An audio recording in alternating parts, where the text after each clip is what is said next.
మనము గత 5 వారముల నుండి ఫిలిప్పీయులకు రాసిన పత్రిక 2వ అధ్యాయము ధ్యానిస్తున్నాం.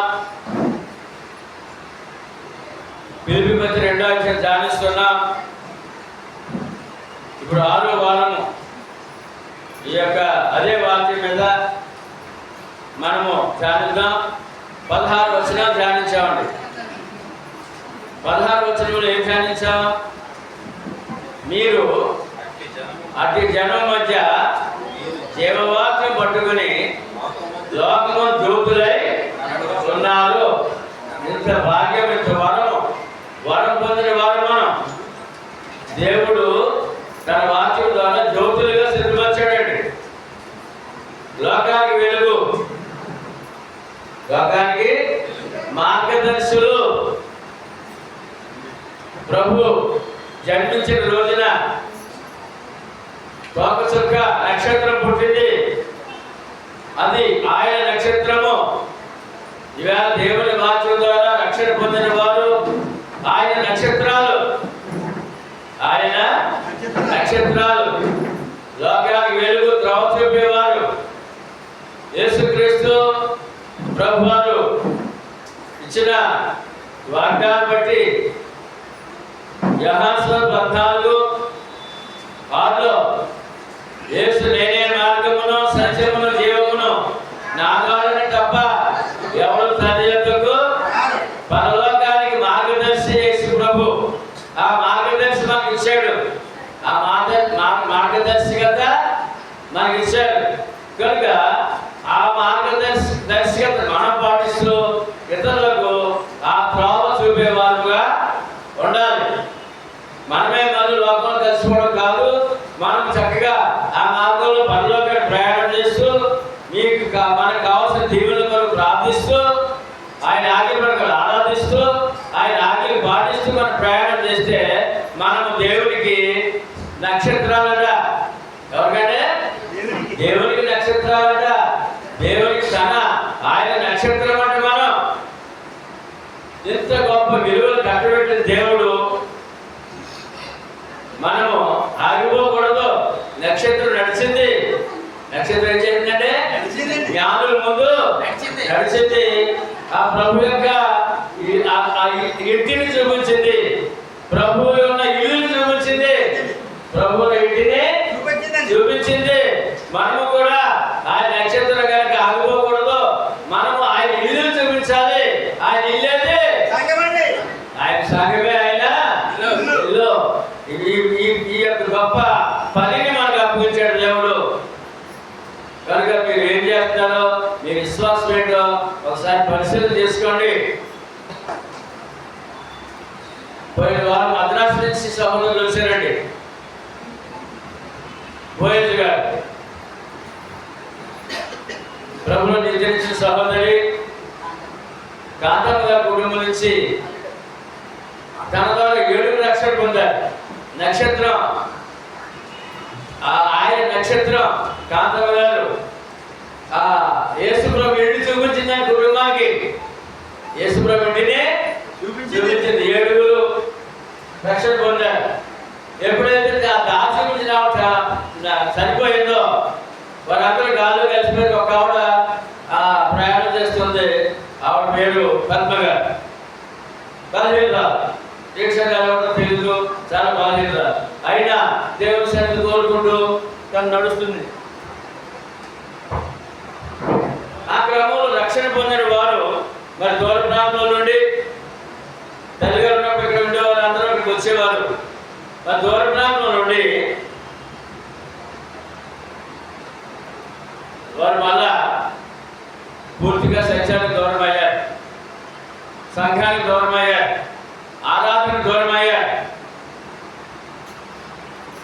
ఆ క్రమంలో వారు వేరే వేరే దగ్గర ఉన్న సంఘాలకి వెళ్ళిపోతారేమో, మొత్తానికి ఇంట్లో ఉండేది మాకు తెలియదు. కానీ ఆయన మద్రాసులో ఉండి మంచి విశ్వాసం ఉన్నాడండి. బోయజ్ గారు విశ్వాసం ఉండి తను అక్కడ ఉన్న స్థానిక మత్స్యకారుల దగ్గరికి వెళ్తున్నాడు. మన గడిచిన నెలలో 2 వారాలు తీవ్రమైన బలహీనతకు గురైన లేవలేని స్థితి అయిపోయిందంట ఆయనకి. సరిగా వినడం, లేవలేని స్థితి అయిపోయిందంట.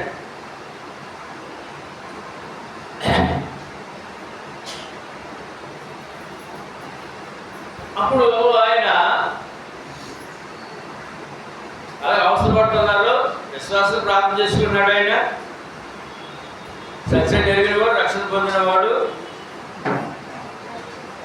తన అత్తయ్య గారు బ్రతికినంత వరకు అమలాపురం ఎప్పుడు వచ్చినా ఆరాధన మానకుండా కుటుంబంతో ఆనందిస్తూ, సంఘంతో ఆనందిస్తూ ఉండేవాడు. తన గతకాలంగా ఎప్పుడైతే పోయిందో అమలాపురం వచ్చే అవకాశం లేదు. భార్య ఏమో నర్సాపురం ఉంటుందండి, తన బాధ్యత పిల్లలతో ఉంటుంది. భర్త ఏమో మద్రాసులో ఉన్నాడు. ఈ విధంగా చెదిరిపోయినట్టు ఉన్నాడు వారి యొక్క జీవనాధారం కొరకు. అయినా విశ్వాసం కనుక అక్కడెక్కడో చర్చకు వెళ్తున్నాడు. ఆయన ఈ బలహీనత వచ్చినప్పుడు, చాలా తీవ్రంగా లేవలేని స్థితి వచ్చినప్పుడు ఆయన కళ వచ్చిందంటే, ఆ కళలో నేను ఆయనకి ప్రార్థన చేసిన కళ వచ్చిందంట. నేను ఆయన ప్రార్థన చేసినట్టు కళ వచ్చిందంట.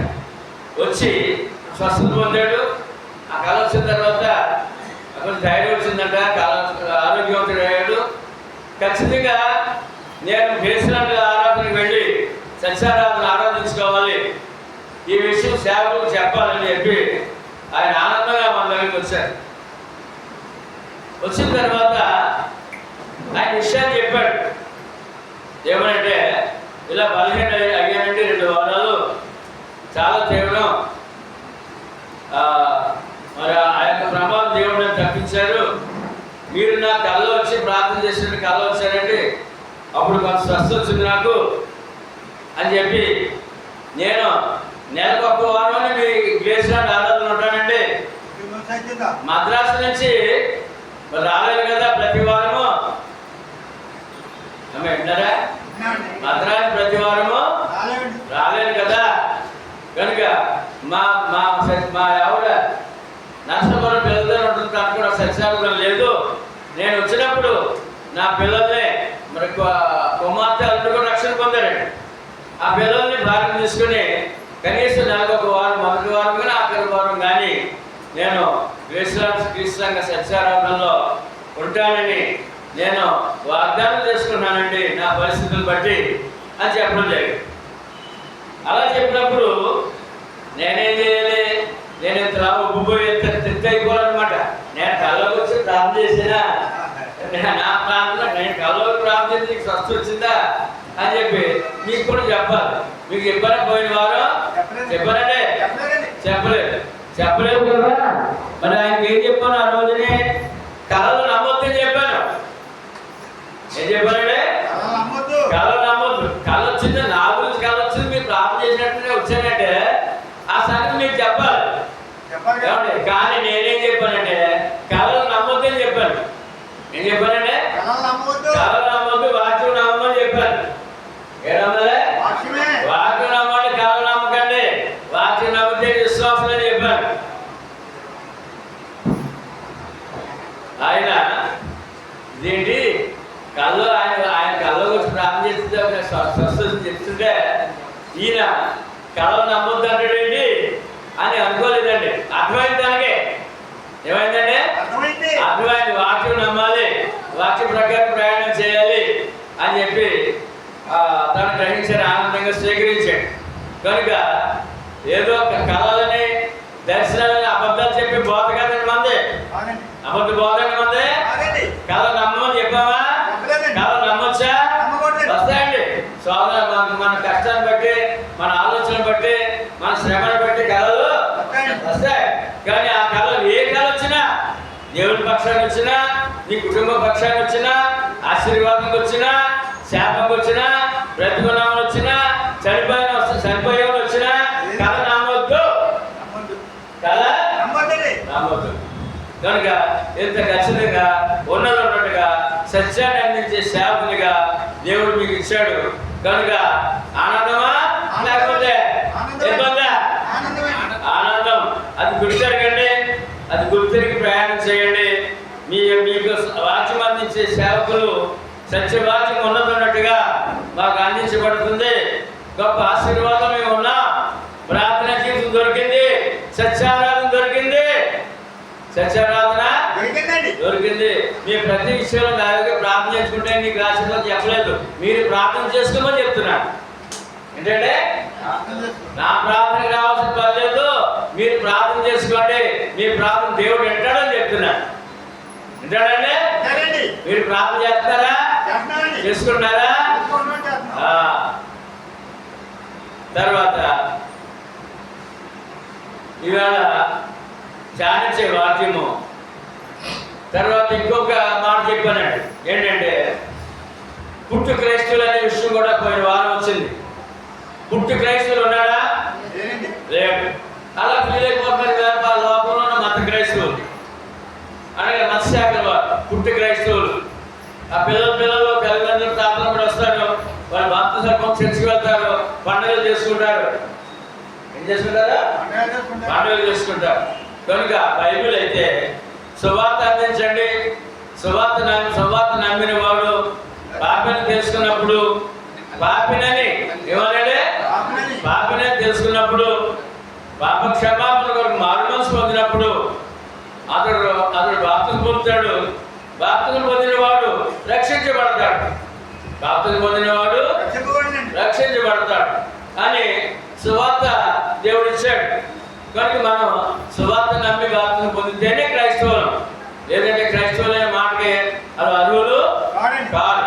కనుక ఈవేళ లోకమంతా మత క్రైస్తవులు గోళంతో ఉంది. ఇది మతము కాదు, ఏమండి? ఇది మతము కాదు, మత క్రైస్తవుడు కాదు. క్రైస్తవుడు అంటే సువార్త ప్రకారం బాప్తిజం పొందిన వాడే క్రైస్తవుడు అనే విషయాన్ని మనం ఆ విషయం కూడా గత వారము తనకు చెప్పడం జరిగింది. ఎందుకంటే రెండు విషయాలు తను నమ్ముతున్నాడు. కళలు నమ్ముతున్నాడు, పుట్టు క్రైస్తవులు అనే మాట కూడా నమ్ముతున్నాడు. ఆ రెండు విషయాలు కూడా తనకు చెప్పడం జరిగింది. మనం కూడా నేర్చుకున్నాం. ఇప్పుడు 16 ధ్యానించాం కదా, 17-18 ధ్యానిద్దాం. 17-18 మరియు మీ విశ్వాస యాగములను దాని సంబంధమైన సేవలను నేను పానార్పణముగా పోయబడినను నేను ఆనందించి మీ అందరితో కూడా సంతోషించును. అటువలనే మీరును ఆనందించి నాతో కూడా సంతోషించుడి. అనండి. ఇక్కడ యాగము గురించి చెప్తారండి. యాగము ఏంటంటే యాగము. ఏ యాగములు ఉన్నాం మనము? మీరు అన్నాడు. ఆ మీరు ఎవరంటే సంఘము. ఆ మీరు ఎవరంటే సంఘము. ఫిలిప్పీలో ఉన్న క్రీస్తు సంఘాన్ని మీరు అన్నాడండి. ఇప్పుడు మనం ఏమైనా ఎవరండి? చూడండి, ఎవరంటే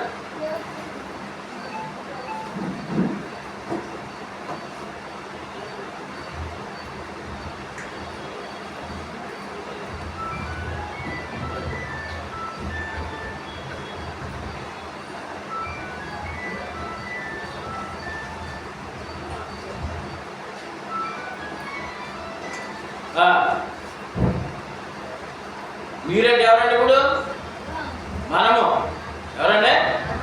మనమంటే సంఘము. సంఘముతో అన్నాడండి మీరు విశ్వాస యాగములోను. క్రీస్తు సంఘం ఎలా ఉందండి? విశ్వాస యాగం చేస్తారండి. విశ్వాస యాగము. లోకంలో యాగాలు ఉన్నాయండి, అన్యుల దగ్గర యాగాలు ఉన్నాయి, ఎన్నో రకాల యాగాల పేర్లు చెప్తారండి. ఆ యాగాలు చేసినప్పుడు ఎన్నో కోట్ల రూపాయలు ఖర్చు పెడతారండి. పండితులంతా కూర్చొని ఉంటారు. వారు చాలా కొన్ని కోట్ల రూపాయలు ఖర్చు పెట్టి సమయాన్ని వెచ్చించి వారు విశ్వాసాన్ని బట్టి వారు యాగాలు చేస్తుంటారు. ఎందుకంటే ఏదో సమస్య ఉంది, లోకం బాగోవాలి, లేకపోతే ఆ రాజ్యం బాగోవాలి, లేకపోతే సమస్యలు ఏమిటి తీరాలి, లేకపోతే తీవ్రమైన ఇబ్బందులు లోకం గురి కాకుండా ఏదో యాగాలు చేస్తుంటారు. యాగం అనే మాట అది చాలా విలువైన మాట, చాలా విలువైన మాట. ఈ యాగం గురించి ఏమన్నారంటే ఇది సాక్రిఫైస్ అన్నారు. అంటే దేవునికి సమర్పించుకోవడం, దేవునికి సమర్పించుకోవడం. త్యాగము చేసే దాన్ని త్యాగం అంటారు, యాగం అంటారు. త్యాగము చేసేది యాగం. త్యాగము ఒకటి దేవునికి సమర్పించుకోవడం యాగం. అన్యులు మాకు మత్స్యకవులు అంటారు, నేను దేవునికి సమర్పించేసుకున్నాను, నా జీవితాన్ని అర్పించేసుకున్నాను, నేను సమర్పించేసుకున్నాను అంటారు సేవకుడు కానీ విశ్వాసి కానీ. మీరు ఎప్పుడైనా అన్నారా? కానీ మనం అనలేదు, మనం అనం అని అంటారు. నేను సమర్పించేసుకున్నానండి అంటారు. అంటే అర్థం ఏంటంటే నేను దేవునికి యాగం చేస్తానని అన్న అర్థం ఏంటంటే మత్స్యకవులు చాలా బలంగా అంటారు ఈ మాట. నేను సమర్పించేసిన దేవునికి అంటారు. దేవునికి సమర్పించుకోవడం, త్యాగం చేయడం, జీవితాన్ని త్యాగం చేయడం, దేవునికి అర్పించుకోవడం, దేవునికి జీవితాన్ని అర్పించుకోవడం. ఇంకా బలి అర్పణ కూడా బలియాగమేనండి. బలి అర్పణ అది యాగం అండి. ఈ బలియాగం ఎవరు చేశారు? యేసుప్రభు చేశారు. ఎవరు చేశారంటే యేసుప్రభు చేశారు. దేవుని పక్షాన నేను తండ్రి దగ్గరికి వచ్చాను, తండ్రి ఏం చెప్తే అదే చేయడానికి వచ్చానని చెప్పి మానవ పాప పరిహారార్థమై ఆయన బలియాగం అయ్యారు. ఆయన బలియాగము అయ్యారు. దాన్ని ఏమన్నారంటే అన్యులు కూడా ఈ గ్రంథాలు రాసుకున్నారు. ఏమనంటే పాప పరిహారం నిమిత్తము, పాప పరిహారార్థం పుణ్యదాన బలి, పుణ్య రక్త ప్రోక్షణ ఆవశ్యకం. పాప పరిహార నిమిత్తం రక్త ప్రోక్షణ అవసరం. ఆ రక్తము రక్తము పరమాత్మేన. ఎవరి రక్తం కావాలంటండి?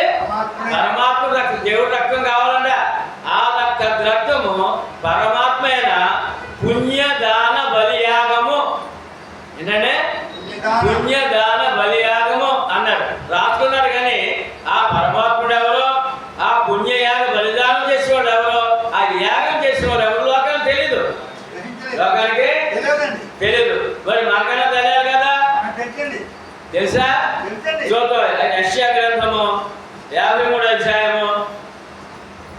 ఆ పుణ్యయాగ బలిదానము, ఆ బలియాగం ఎవరు చేశారో క్రీస్తు పుట్టక ముందే, క్రీస్తు ప్రభు పుట్టక ముందే తెలియజెప్పిన వ్రాయబడిన వాక్యము 53, యెషయా 53:3.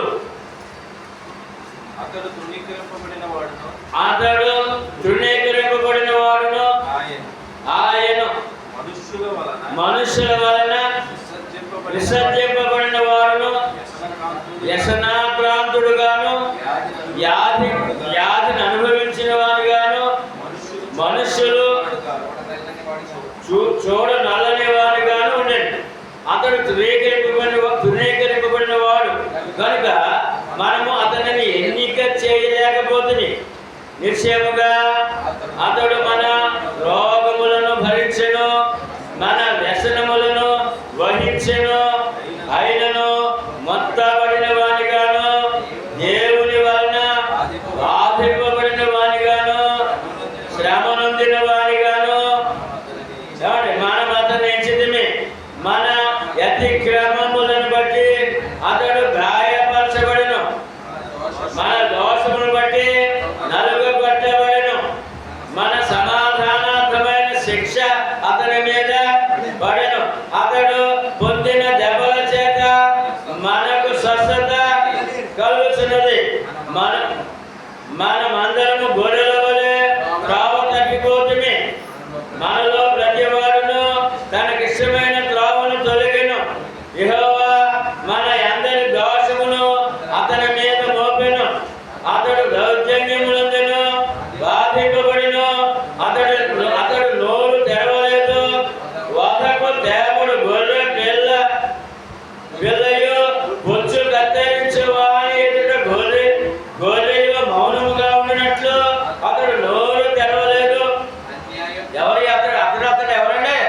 యేసు ప్రభు నుంచి క్రీస్తు పూర్వం 700 సంవత్సరాల ముందు యెషయా ప్రవక్త పుట్టలేదు, యేసు ప్రభు పుట్టలేదు. పుట్టక ముందే ఆయన వస్తాడు, పాపుల కొరకు లోక ప్రజల కొరకు బలియాగం అవుతారు అని చెప్పారు. అన్యాయ తీర్పు నందిన వాడే అతడు కొనిపోబడును. అతడు నా జనుల అతిక్రమమును బట్టి మొత్తబడిను కదా. సజీవుల భూమిలో అతనికి నుండి అతడు కొట్టివేయబడిను. అయినను అతని తరం వారిలో ఈ సంగతి ఆలోచించిన వాడెవడు ఎవరు? అతడు మరణమైనప్పుడు భక్తిహీనులతో అతనికి సమాధి నియమింపబడిను. ధనవంతుని యొద్ద అతడు ఉంచబడిను. నిశ్చయముగా అతడు అన్యాయమేమీ చేయలేదు, అతని నోట ఏ కపటమును లేదు. ఇటువంటి గొప్ప లోక రక్షకుడు బలియాగమైనట్టుగా ముందుగానే దేవుడు తెలియజేశాడు. 12వ వచనములో ఆఖరి మాటలు ఏముందంటే, కావున గొప్పవారితో నేను అతనికి పాలు పంచిపెట్టదును, కనులతో కలిసి అతడు కలుసం పంచుకొనును. ఏలైనగా మరణములు ఉన్నట్లు అతడు తన ప్రాణమును ధారపోసెను. ఏం చేశాడంటే ప్రాణమును ధారపోసెను. అది యాగము. ఏంటంటే తండ్రి దేవునికి యాగం చేశాడు యేసుప్రభు వారు. అసలు యాగం చేసిన వాడు యేసుక్రీస్తే. యాగం అని మనకి ఏం చెప్పాం? సాక్రిఫైస్ అని, దేవునికి అర్పించుకోవడం, దేవునికి సమర్పించుకోవడం, త్యాగము చేయడం. ఏం చేశారండి మన కొరకు యేసుప్రభు వారు? త్యాగము, ప్రాణదానము, దానము, ప్రేమ, పరిపూర్ణ ప్రేమతో, పరిపూర్ణ గొప్ప త్యాగముతో మన పాపముల నిమిత్తమై బలియాగమయ్యారు యేసు ప్రభు వారు. కనుక ఇక్కడ యాగము, ఆ యాగం కూడా మనకు ఇచ్చాడు ఆయన. ఆ యాగ ఫలాన్ని మనం పొందమని ఆయన మనకు అనుగ్రహించారు. ఏంటంటే మనం ఇప్పుడు ఎక్కడున్నామండి? విశ్వాస యాగం. ఏమండి? విశ్వాస యాగము లోను దాని సంబంధమైన సేవలోను మనము విశ్వాస యాగం ఎలా చేస్తున్నామంటే ఆరాధించుకున్నాం పరిపూర్ణ విశ్వాసంతో, వాక్యాన్ని నమ్మాం. మూఢభక్తి కాదు మంది. ఏ భక్తి కాదు? మూఢభక్తి కాదు. ఆయన వాక్యాన్ని నమ్మాం, ఆ వాక్య ప్రకారం ప్రయాణం చేస్తున్నాం. వాక్యం నమ్మడం, సువార్త నమ్మాం. సువార్త అంటే సత్యవాక్యము. ఏ వాక్యం అంటే? సత్యవాక్యం అంటే రక్షణ సువార్త. సువార్త నమ్మాం. ఆ సువార్త నమ్మిన వారు విశ్వాసులు. ఆ విశ్వాసులు ఏమన్నారంటే ఒక యాగము చేస్తున్నారు. ఏం చేస్తున్నారంటే యాగము చేస్తున్నారు. దానికి సంబంధమైన సేవలోను నేను పానాత్మముగా పోయబడినను. అప్పుడు పౌలు గారు అంటున్నారు, మీ విశ్వాస యాగంలో ఉన్నారు, అదే విశ్వాస యాగం నేను కూడా యాగంలో ఉన్నాను. నేను ఈ విశ్వాస యాగంలో నా ప్రాణం ధారపోయినందుకు కూడా నేను వెనుకాడను. నా ప్రాణం ధారపోయినందుకు కూడా నేను వెనుకాడను అన్నాడు. అది అలా బలపరుస్తున్నాడు. మన విశ్వాస యాగంలో ఉన్నాం. మన ప్రాణం ధారపోయినందుకు కూడా మన జీవిత పర్యంతం నమ్మకముగా జీవించవలసిన వారమై ఉన్నాము.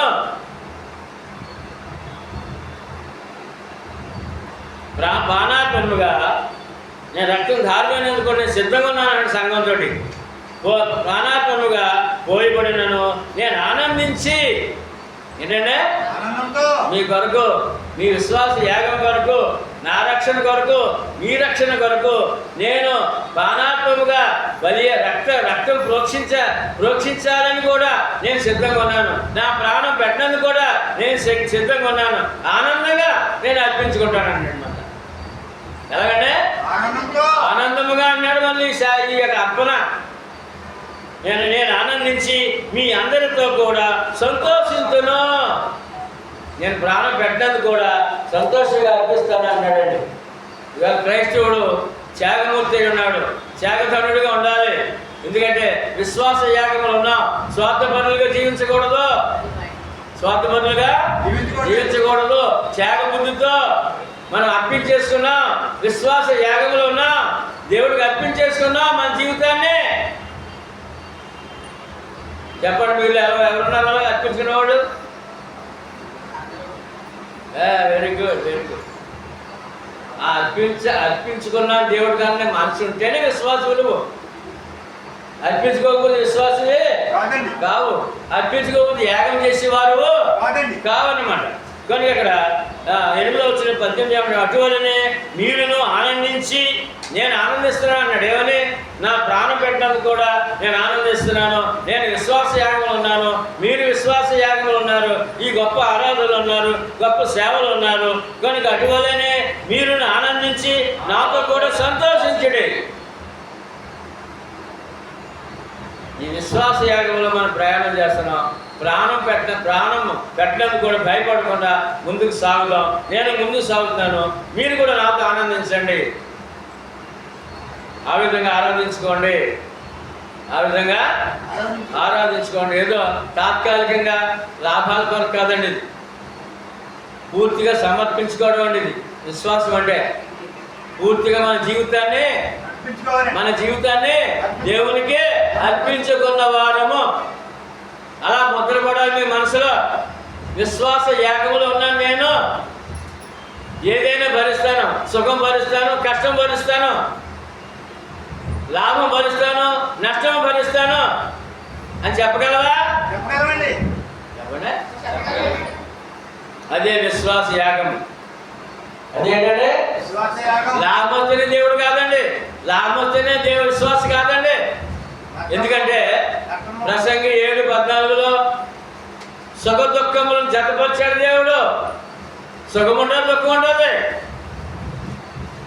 సుఖం ఉంటుంది, దుఃఖం ఉంటుంది, ఆరోగ్యం ఉంటుంది, బలహీనత ఉంటుంది, ధనం ఉంటుంది, ఆర్థిక ఇబ్బంది ఉంటుంది. అలాగే చెప్పి దేవుడు నాకు అన్యాయం చేశాడు అని అన్నావంటే, దేవుడు నాకు అన్యాయం చేశాడు అన్నావంటే నువ్వు విశ్వాస యాగములో లేవు. ప్రస్తుతం ఇవాళ మీకు ఇచ్చిన భాగ్యం ఏంటి? దేవుడు మీరు ఏమై అన్నారు ఇవాళ వాక్యం చెప్తుంది. సంఘము, క్రీస్తు సంఘం అంటే స్వార్థ పనులు కాదు, విశ్వాస యాగములు ఉన్నారు. దేవునికి వారి జీవితాలు దేవునికి సమర్పించుకున్నారు. బలియాగమైన యేసు ప్రభులో ఆ త్యాగ ఫలితాన్ని పొందినందుకు మరి విశ్వాస యాగంలో ప్రయాణం చేస్తున్నారు. విశ్వాస యాగంలో ప్రయాణం చేస్తున్నాం. మేము సమర్పించుకున్నాం దేవుడికి అని చెప్పి పూర్తిగా మనసులో ముద్రపడాలి. మత్స్యాగ చెప్తారు వారు రక్షణ పొందలేదు, వారి విశ్వాసాలు కాదు. ఇంకాని సువార్త నమ్మిన వాళ్ళు విశ్వాసులు, వాళ్ళు భక్తులు అంటారు. ఏమంటారంటే లోకంలో అందరూ భక్తులే, అలా క్రైస్తవ భక్తులు ఉన్నారు. కానీ విశ్వాస అనే మాటకి సువార్త నమ్మితేనే విశ్వాసే. ఎవరంటే ఏంటి చూడండి, ఎఫెసీ పత్రిక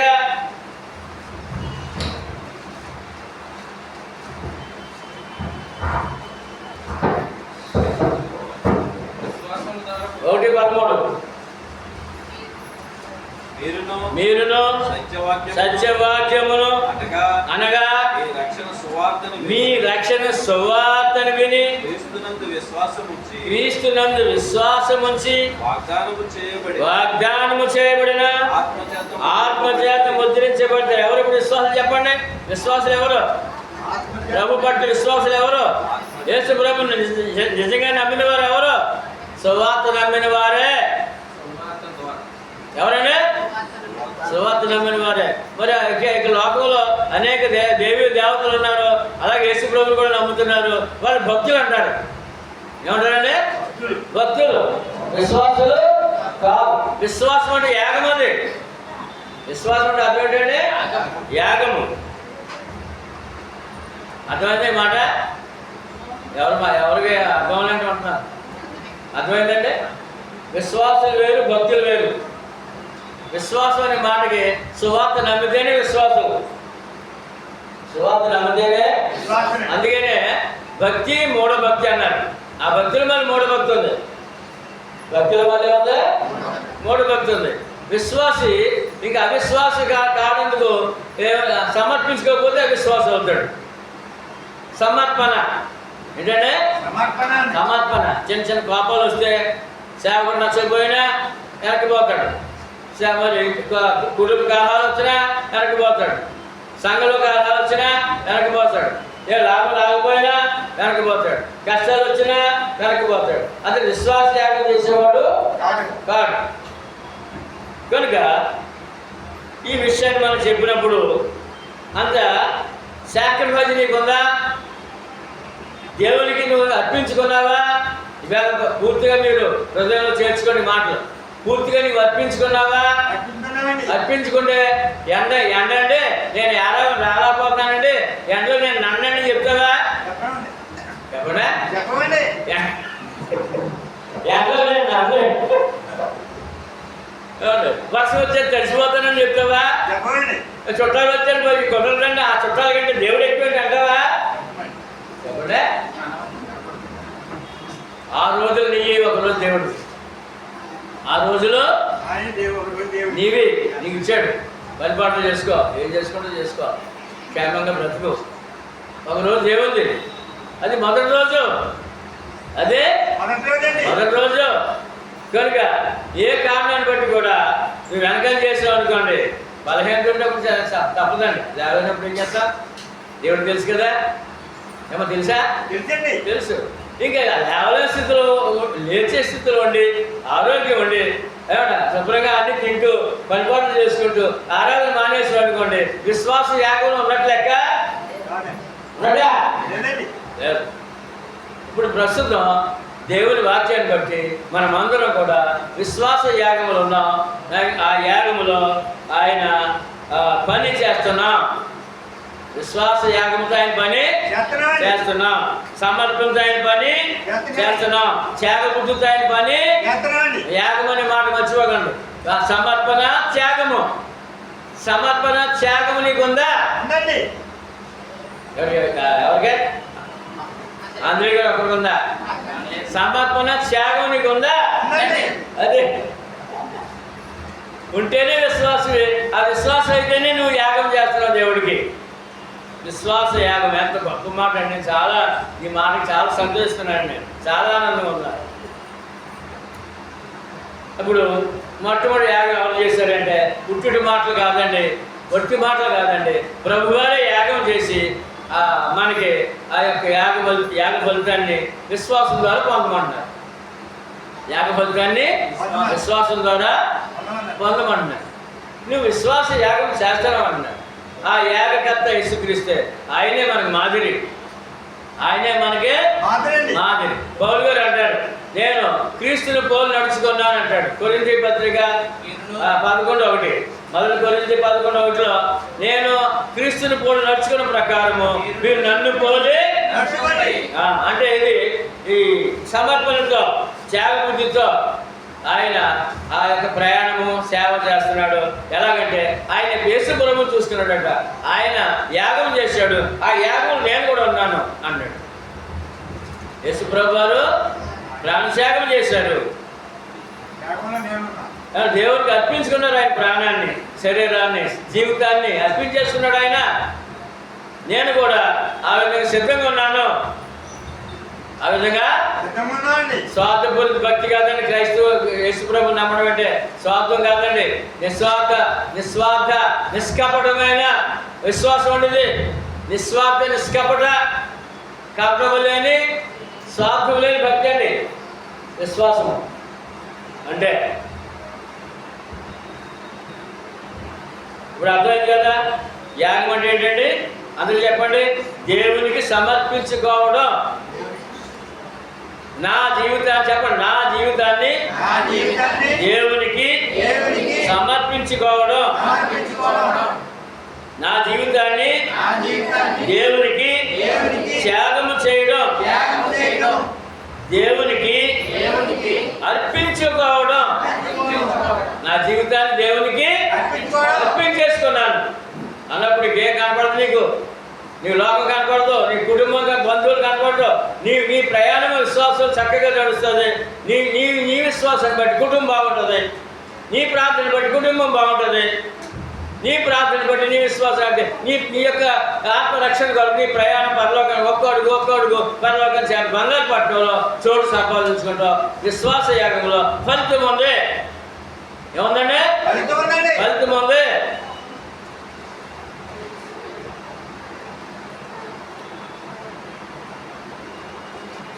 మాకు ఒకటి చూసామండి. మనం ఏం చూసాం?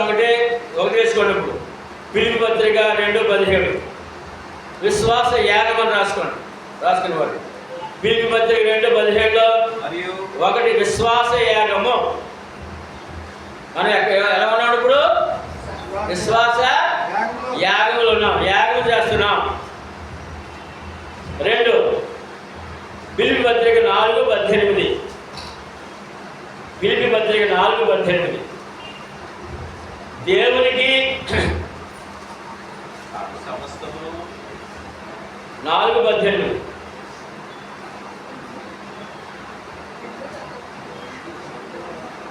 ఫిలిప్పీ 4:18 దేవునికి ప్రీతికరమును ఇష్టమునైన యాగమైనది.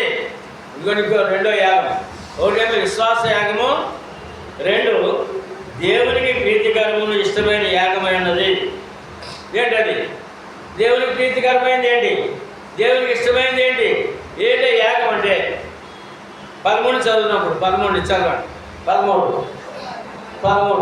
నన్ను బలపరచువాని అంటే నేను సమస్తము చేయగలను.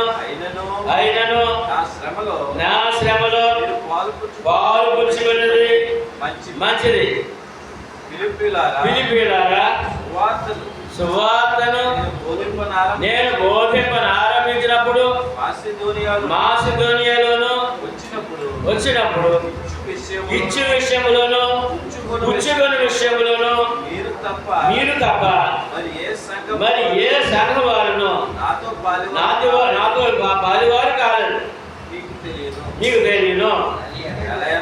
ఎలయనగా తెస్సలోనికలో ఉండి మీరు మాటి మాటికి నా అవసరము తీర్చుటకు సహాయం చేసింది.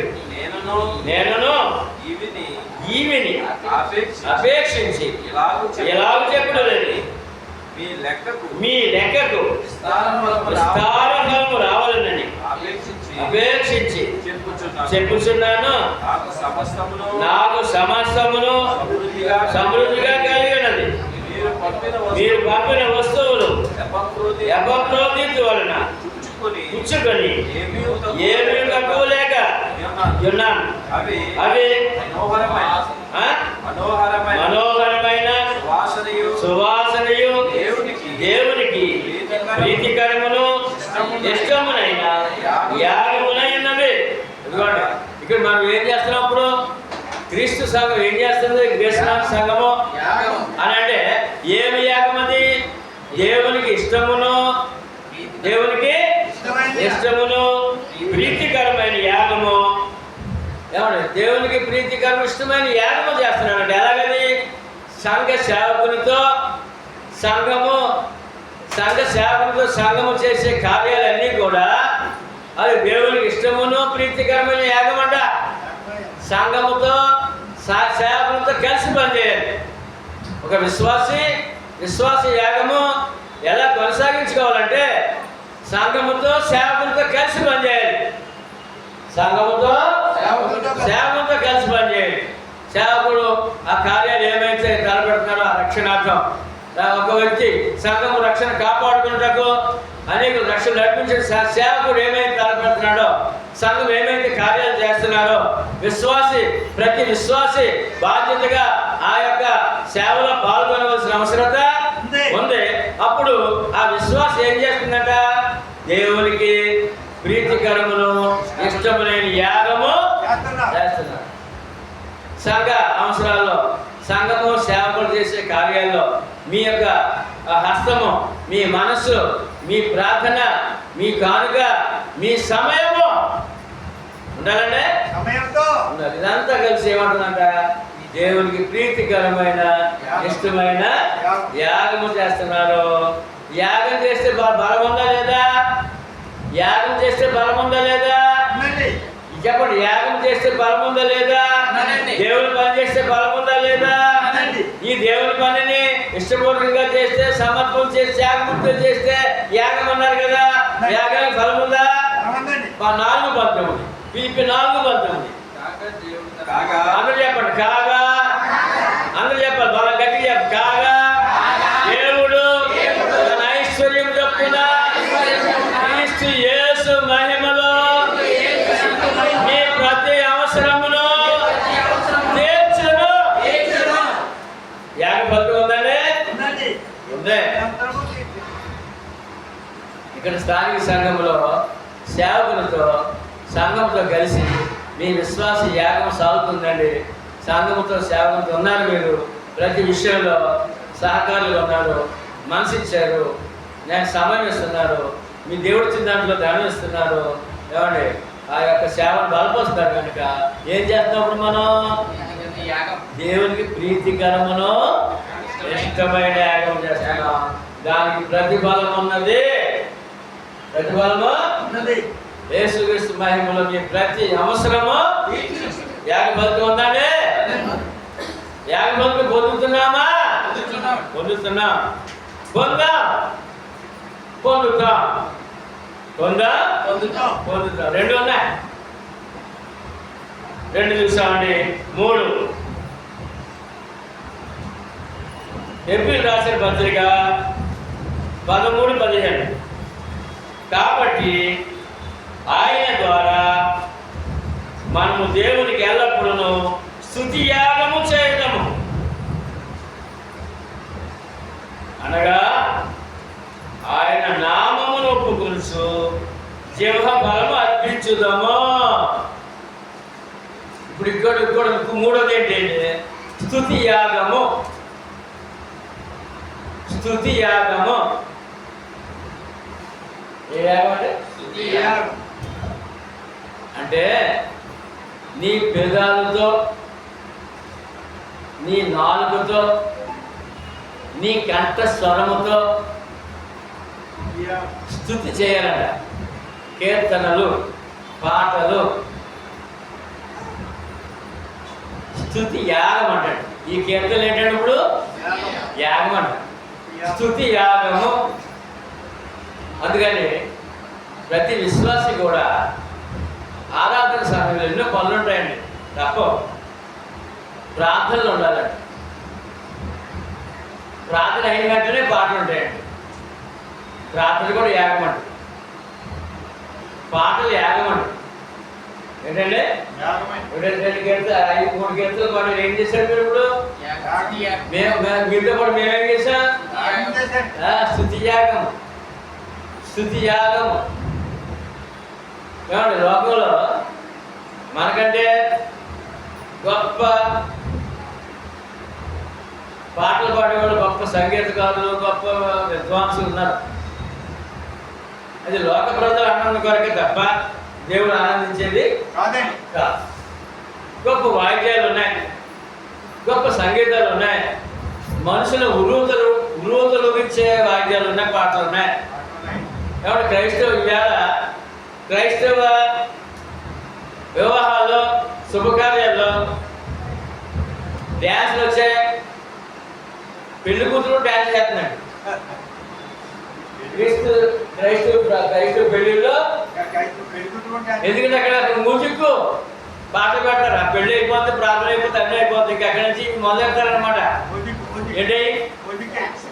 డ్యాన్స్, పాటలు ఉంటాయి. ముందు సంగీతానికి ఎవరో తెలిసి డ్యాన్స్ చేస్తారు. అప్పుడు పెళ్ళికొడుకు ఊపు వస్తుంది, పెళ్ళికొడుకు మొదలెడతాడు. తర్వాత పెళ్ళికూతురు ఊపు వస్తుంది, పెళ్ళికూతురు మొదలెడతాడు. పెళ్ళికూతురు మొదటి ఊరుకుందా, పెళ్ళికూతురు బంధువులు మొదలెడతాడు. వాళ్ళు ఊరుకున్నారా? పెళ్ళికొడుకు బంధువులు మొత్తం డ్యాన్స్ పాట అయిపోయింది. ఆ మ్యూజిక్ అంటే అంత ఆనందం ఉల్లాసం. కాబట్టి పెళ్ళికూతురు డ్యాన్స్ వేయచ్చు అసలు అంటే ఎంత మౌనంగా ఉండాలంటే. ఎవడో పెళ్ళికూతురు డ్యాన్స్ వేయచ్చా? ఏం చేస్తారు క్రైస్తవ పెళ్ళికూతురు? కనుక ఈ లోకంలో ఈ యొక్క కీర్తనలు లేక మంచి సంగీతము మంచి పాటలు, గురువుల గురించి పాటలు ఉన్నాయి, సినిమాలు, ఇంకేవో కార్యక్రమాలు. అదంతా ఒక వంతు అయితే క్రైస్తవ లోకంలో కూడా వాక్యం లేకుండా పాట లేదు. వాక్యం లేకుండా అక్కడికి ఎందుకు వెళ్తారు అంటే ముఖ్యంగా అక్కడ కూడా ఊగిపోవాలి అనమాట. ఇలా ఊగిపోవాలి ఆ డ్యాన్సుల తోటి. డ్యాన్స్ క్రైస్తవులు కూడా డ్యాన్స్ చేస్తారు కదా ఆరాధనలో. డ్యాన్స్ వేయాలి, ఇలా ఊగిపోవాలి, చప్పుడు కొట్టేయాలి. ఆ వాక్యం చెవులు పడేంత వరకు వీళ్ళు ఏమొచ్చిందంటే పూనకం వచ్చింది. ఏమొచ్చింది? దాన్ని ఏం పేరుతో తెచ్చండి? ఉద్యోగం పేరుంటారు. ఉద్యోగము అంటే ఉద్యోగం. ఇక్కడైతే క్రీస్తు ఏమి లేవుట, ఉద్యోగం లేదంటే డబ్బు లేదు, డ్యాన్స్ లేదు, చప్పట్లు లేవు, వీడు పోగొనందుకు అవకాశము లేదు. చప్పగా ఉంది, కీర్తన చప్పగా ఉంది, వాక్యం అంటారు, కీర్తన ప్రాప్తి, ఇదే గోల. ఇక్కడ అసలు ఉద్యోగం లేదు అంటారు. ఉద్యోగము ఏమండి అవన్నీ ఉండేలాంటే మా నాన్నగారు మంచి వాద్య సంగీత గురువు గారండి, విద్వాంసులు, గురువు. బ్యాండ్ వాయించే వాళ్ళకి, బ్యాండ్ మాస్టర్లకి ఆయన పాటలు నేర్పిన వాద్యకారుడు. ఆయన ఆయన ఆత్మీయులు వాయిస్తే ఎంత ఎటువంటివాడైనా వచ్చి ఖచ్చితంగా అక్కడ వాలిపోవాలి. అంత సంగీత విద్వాంసుడు ఆయన. ఏమండి ఆయన ఆరాధన వచ్చిన తర్వాత ఆ సంగీతం ఆమెను పెట్టి పక్కనే చేసాడండి. ఆయన లోకమంతా వాద్యాలు వాయించుకుంటుంది. ఈయన వాద్యం వాయిస్తే ఆ సంఘంలో ఇక్కడికి వస్తారు. ఆ సంఘంలో ఉన్న వాళ్ళందరూ ఇక్కడికి వస్తారు. కానీ బైబిల్ కొత్త నిబంధన చెప్పలేదు. కొత్త నిబంధనలో చెప్పలేదు కనుక ఏం కోరుతుంది కొత్త నిబంధన? నీ పెదాలతో, ఎవరితోటండి? నీ నాలుగుతో, నీ స్వరముతో, నీ స్వరముతో, నీ కంఠ స్వరముతో దేవునికి స్తుతి యాగము, స్తుతి కీర్తన పాడాలి. ఈసారి నువ్వు కేసుగొంతుగా గంభీర పడతావా? నీ స్వరం లేదా? ఏమైనా నీట్లో నోట్లోంచి రావాలి. నోట్లోంచే రావాలి. విశ్వాస నోట్లో నుంచే, పెదాల్లో నుంచే, నాలుగులో నుంచే, మనసులో నుంచే. దాని యాగము ఏంటంటే స్తుతి యాగము. కనుక చూద్దాం ఎక్కడి నుంచి రావాలి పాట, కీర్తన. కొలస్సీయులకు రాసిన పత్రిక 3:16.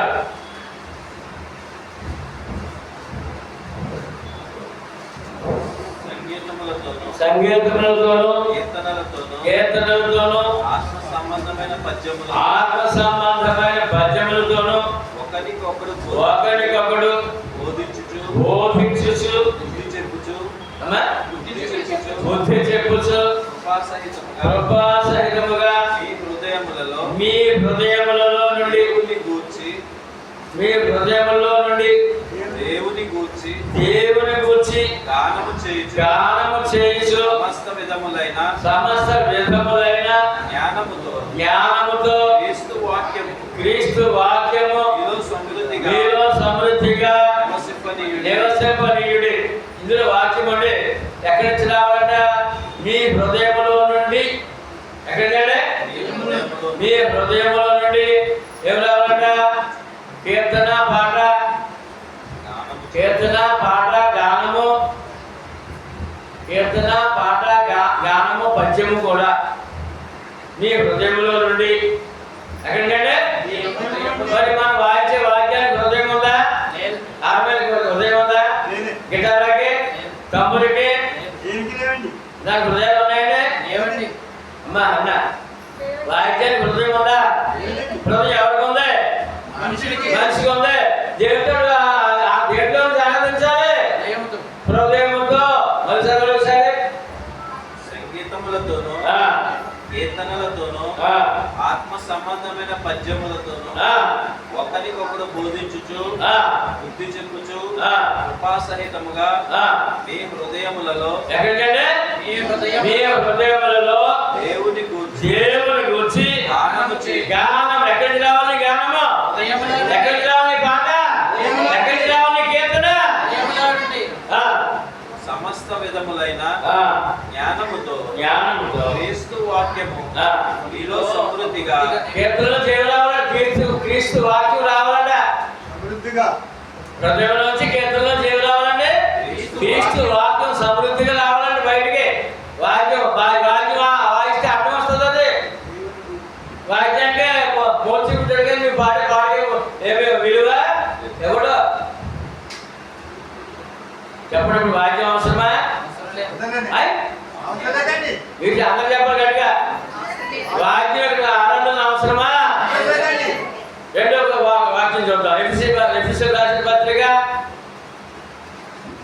5:19.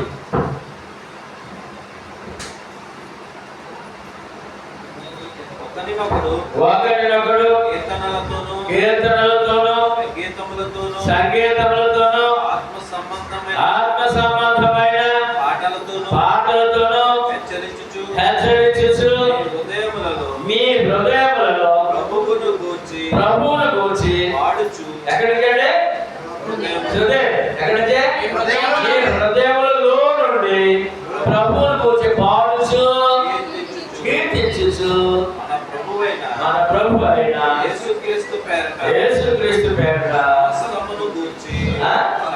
సమస్తమును గూర్చి దేవునికి ఎల్లప్పుడూ కృతజ్ఞతాస్తుతులు.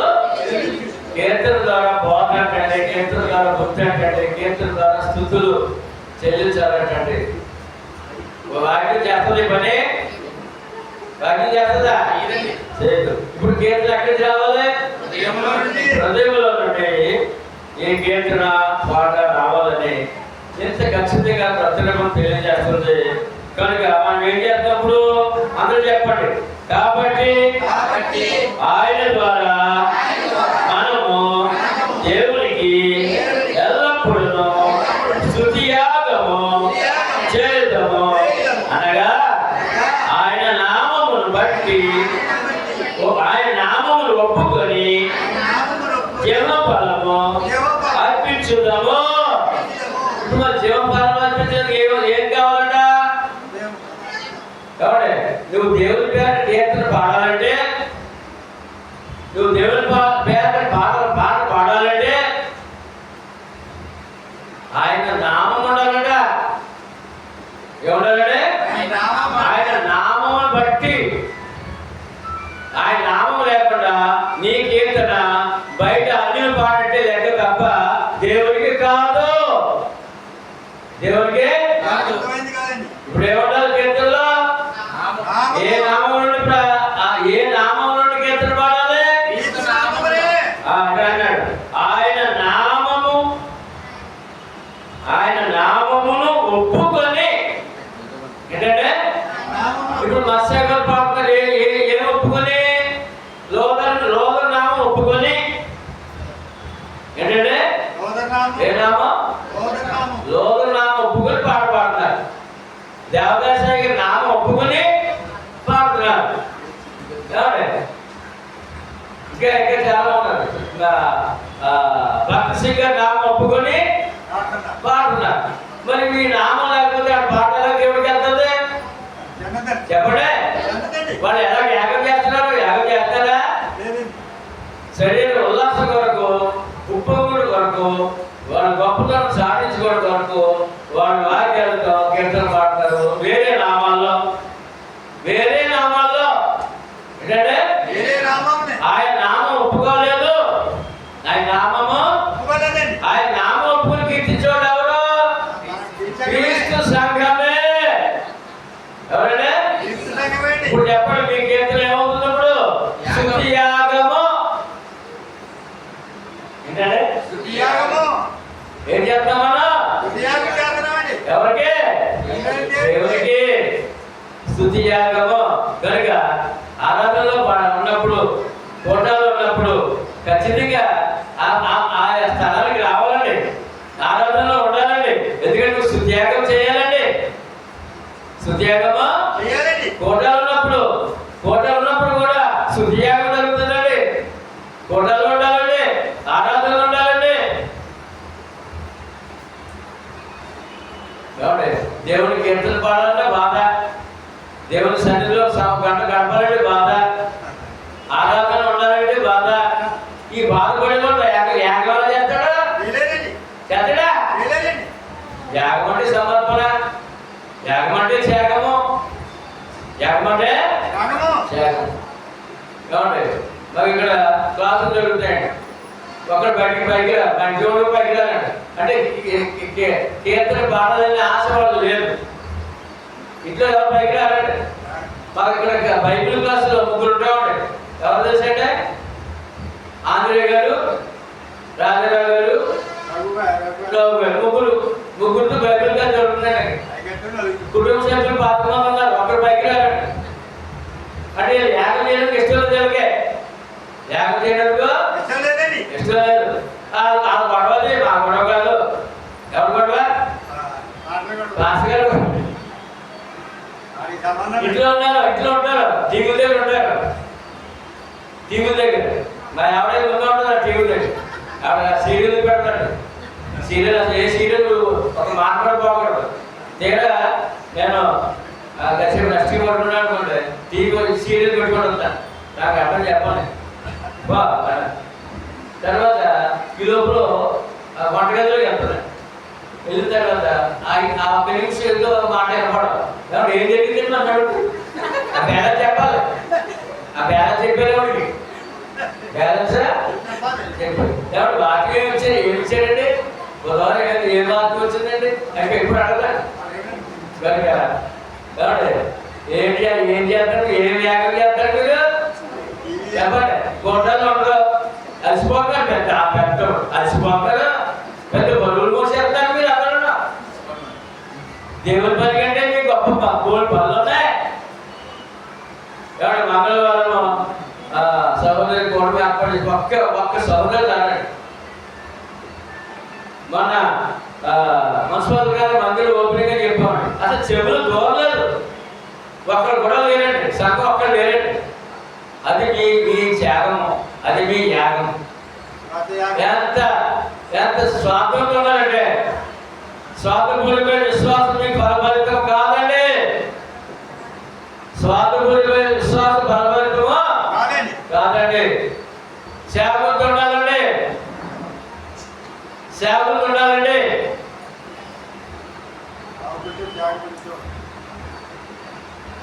ఎవరైనా కష్టంలో ఉన్నట్టు వెళ్ళి పక్కకి ప్రార్థన చేసే మనసు లేదండి. ఎవరు చేయరు. ఏమండి మనం యాగం చేస్తాం మర్చిపోకండి. యాగం చేస్తాం ఏదో మొక్కుబడిగా ఆరాధన వస్తే మీరు విశ్వాసం కాదండి. మొక్కుబడిగా కార్యాలు చేస్తారు, దేవుడు చేస్తారు, విశ్వాసం కాదండి.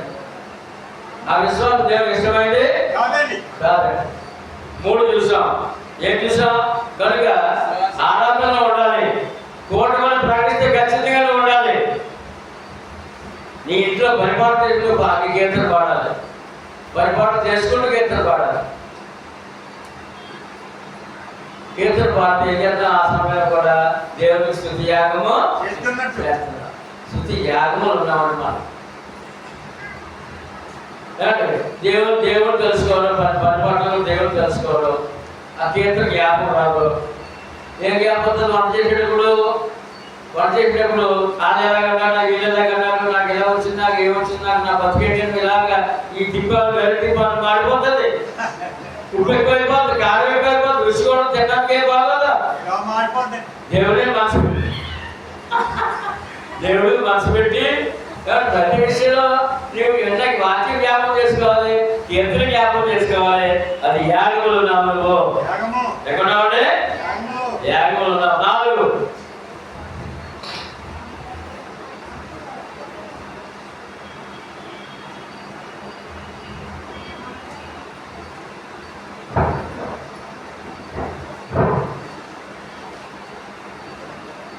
4 February 3:16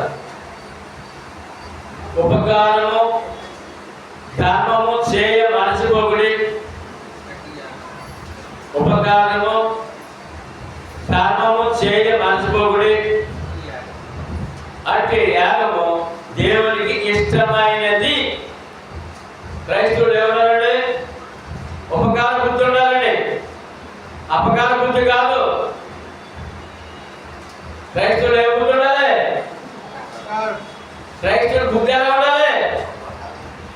అర్థమైతే క్రైస్తవుల బుద్ధి ఎలా ఉండాలి చెప్పండి. రక్షణ పొందే కదా నువ్వేమనుకున్నావు? నువ్వు రక్షణ పొంది ఏమనుకున్నావు? క్రైస్తవుడు చెట్టు పొంది అనుకున్నావా? కాపు అనుకున్నావా? రెడ్డి అనుకున్నావా? మాల అనుకున్నావా? మాది అనుకున్నావు? ఏమనుకున్నా? క్రైస్తవుడు. ఎవరంటే రక్షణ పొంది క్రైస్తవుడు. ఈ కులం లేదు, ఇంకా మతం లేదు, కులము లేదు. ఆ కులం మాత్రం అడ్డు పెట్టుకున్నావు అనుకో, నువ్వు యాగం చేసేవాడు కాదు. నీ కులం నీ జ్ఞాపకం వస్తే నీ యాగం చేయట్లేదు, నీ మతం నీ జ్ఞాపకం వస్తే యాగం చేయట్లేదు.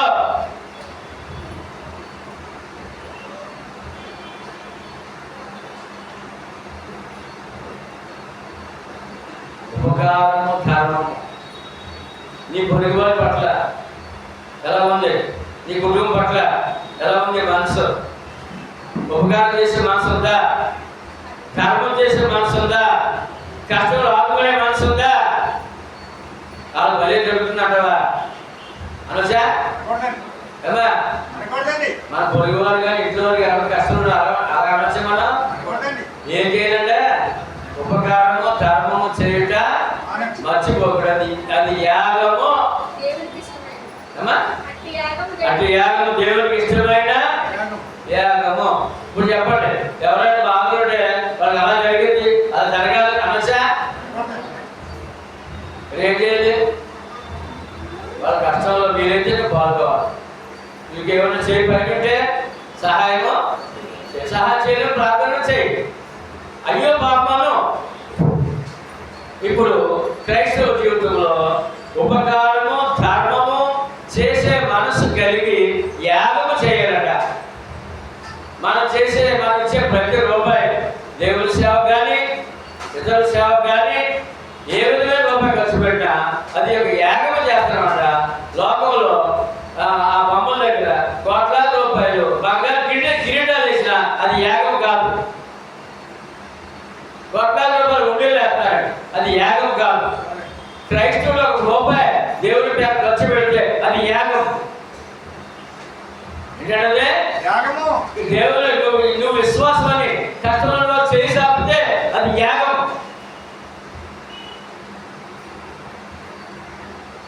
ఏం చేద్దాముడు? బిగబడేదా? చేయి బిగబడేదా? మనం చేయి భరించాడు, మనం బిగబడేదా? గుబ్బులు ఇప్పుదామా? అసలు సహకారం ఉండాలి కదా. క్రైస్తవుడు అంటేనే సహకారం అండి. పరలోకం భూలోకం వచ్చాడు సాయం చేయలేదు మనకే. ఎక్కడికంటే ఎక్కడ వచ్చాడు? పరలోకం భూలోకం జీతం దగ్గర రోగుల దగ్గర ఉన్నాడు ఆయన, ఇబ్బంది పడే వాళ్ళ దగ్గర ఉన్నాడు ఆయన, బాబు దగ్గర ఉన్నాడు ఆయన. ఆయన మనసుని కొందా ఇవాళ ఈ ఆశ్రమ సేవ ఈ వాక్యంలో వచ్చిందే. ఉపకారం ధర్మం చేయ మర్చిపోకు. ఈ యొక్క వృద్ధుల సేవ వచ్చిందండి. నన్ను పిచ్చోడు అనుకుంటారు మా ఇంట్లో అందరూ, చూసేవాడు అందరూ కూడా. గొప్పగా గోల్డ్లు ఉన్నవాడు కూడా చేయలేదే. గోల్డ్లు ఉండాలి, గోల్డ్లు ఉంటే గోల్డ్లు ఉన్నవాళ్ళు కూడా చేయరు. ఈ మెంటలే ఒక డబ్బంతా అలా ఖాళీ చేస్తున్నాడు అని చెప్పి దీని ఏమన్నారు? ఉపకారము ధర్మము చేయుట మర్చిపోవద్దు. అది దేవునికి ఇష్టమైన ఆ యొక్క యాగములు మీరు కూడా మీ సహాయం అందిస్తున్నారు.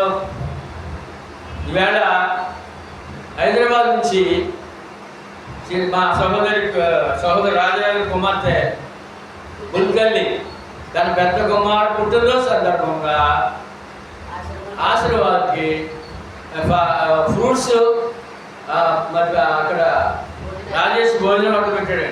ఆ వంట నుంచి 10 పలావ్ ప్యాకెట్లు ఏదో అవి అక్కడైతే ఏమైతే అన్నీ కూడా ప్యాకెట్ చేసి పంపించమని చెప్పిందండి. ఏం చేస్తున్నప్పుడు ఉపకారం ధర్మాన్ని యాగము క్రైస్తవురాలు కనుక ఆ యాగం అనే మాట తను కూడా చెందుతుంది. తన భర్త బిడ్డలుగా ఆ బుల్కల్లో రక్షణ పొందలేదండి. వారికి మనసాగా ఉన్నారు, వారికి సత్యంలో రావాలి, నడిపించుకోవాలి భార్య తల్లి. ఈ విధంగా మనం ఏం చేస్తామండి? ఉపకారము కర్మము చేయడం మర్చిపోవద్దు. అది దేవునికి ఇష్టమైన యాగం. అంటే క్రైస్తవుడు అనగా విశ్వాసి అనగా ప్రియ ప్రభు యొక్క భక్తులు ఏం చేయాలంటే ఉపకారము ధర్మము చేసే మనసు ఉండాలండి. ఆ మనసు ఉంటే కనీసం ఒక దీనుడికో దీనురాలకో ఒక పూట ఆడవాళ్ళకు తీర్చగలం. మా ఆదివారం ఎత్తుకొని వస్తుంటారు. అమ్మ అని తలుపు దగ్గర ఒక తలుపు తీయడు మా ఇంట్లో వాడు. ఒక్కరు తలుపు తీయడు బా అంటారు. ఏం లేదు కళ్ళు చెయ్యి అప్పుడు ఉన్నా పెట్టినందుకు చెయ్యి కాలేదంటారు. ఏం కాలేదంట? ఇక్కడ ఏం చెప్తారు? చెప్పండి. ఇంట్లో బియ్యం ఉంటాయి, బియ్యం అడుగుతారు వాళ్ళు. రూపాయి 2 వరకు ఇస్తే వాళ్ళకి సాయం అవుతుంది. లేకపోతే ఆ రాత్రి మిగిలిపోయింది ఎవరు పెట్టమంటారు. ఈ కూడా ఉన్నా పెట్టలేరండి. లేదా మీరేం చేస్తారా? మా ఇంటికి వచ్చి చెప్తారు. మీరేం చేస్తారా? బొమ్మన్నారా పెడతారా? ఏం చేయాలి మనం? చెప్పండి. ఏం చేయాలంటే కనుక 4వ సంగతి చూసాం. 5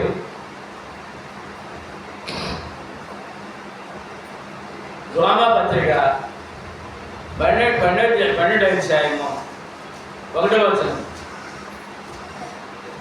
రోమా పత్రిక 12వ అధ్యాయం 1వ వచనం. కాబట్టి సహోదరులారా, పరిశుద్ధమును దేవునికి అనుకూలమునైన సజీవ యాగముగా మీ శరీరములను ఆయనకు అర్పించుకోండి. దేవుని వాత్సల్యమును బట్టి మిమ్మల్ని ప్రతిపాలకొనుచున్నాను. ఇట్టి సేవ మీకు యుక్తమైనది. ఇది ఐదవ యాగము.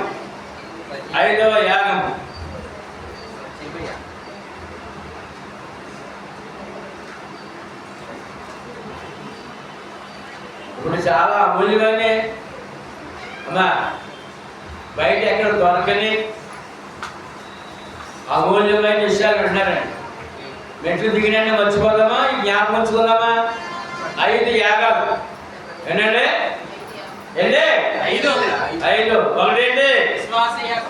2 దేవునికి ప్రీతికరము ఇష్టమైన ఏంటది? ఏం చేస్తే సంఘముతో సేవతో కలిసి పనిచేస్తే. 3 స్తుతి యాగము. ఏంటంటే ఆయన నామమును ఒప్పుకొని ఆయన నామమును ఒప్పుకొని. 4వది ఉపకారము ధర్మము చేయుట. ఇప్పుడు ఏం చేద్దాం? ఆదివారం వచ్చేవాడికి ఏం చేద్దాం? ఎప్పుడు ఏం చేద్దాం? చేయగలదు అనొచ్చా? చేయగలదా? చేయగలదా? చేయగలదంటే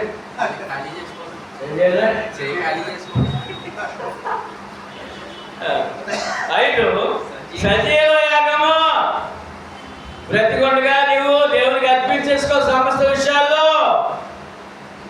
అర్పణ లేకుండా నీ ఆరాధన దేవునికి ఇష్టం కాదు. అర్పణ లేకుండా నీ ప్రార్థన దేవునికి ఇష్టము కాదు.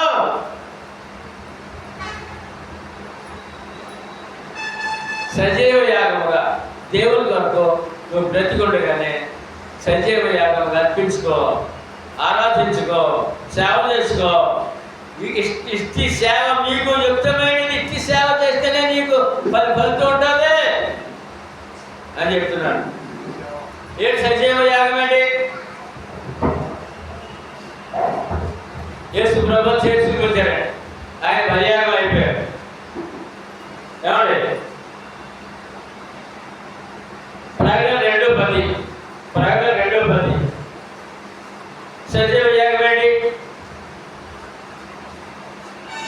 ఇదిగో మీరు శోధింపబడినట్లు అపవాది మీలో కొందరిని చెరలో వేయకపోతున్నాడు. అది దినములు శ్రమ కలుగును, మరణం వరకు నమ్మకముగా ఉండము. ఎప్పుడు సజీవ యాగం అంటే అర్థమేంటి? మరణం వరకు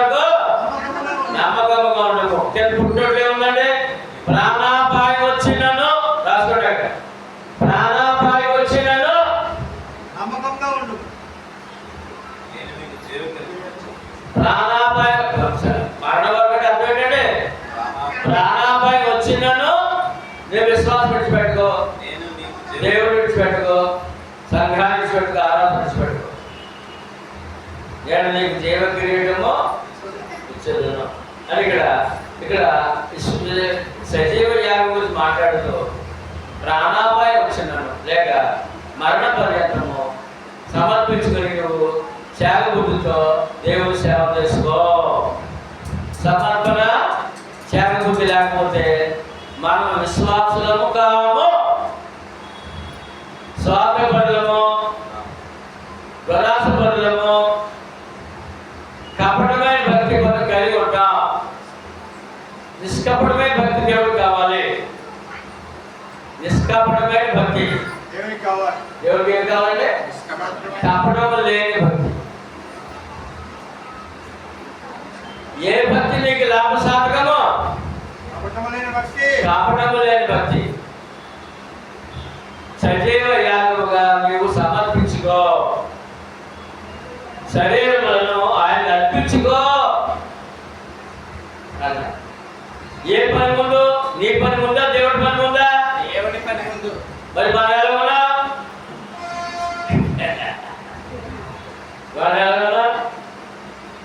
మన పని అయినా దేవుడి పని చూద్దాం. దేవుడు ఏమైనా చేసిన తర్వాత చూద్దాం. దేవుడు ఏమైనా చేసిన తర్వాత చాలా మంది బాప్తిజానికి వాయిదా వేస్తారు. ఏం తెలుసంటే నేను పని అనుకున్నాను, ఆ పని అయిపోయినప్పుడు చూద్దాం. ఈయన పని అయిపోవాలంట, అప్పుడు ఆయన పని చేస్తాడంట. ఇది ఎంత బాగుంది, ఇది ఎంత బాగుందంట. ఇప్పుడు ఎవరి పని ముందు? ఎవరి పని? అంతే. సువార్త 6:33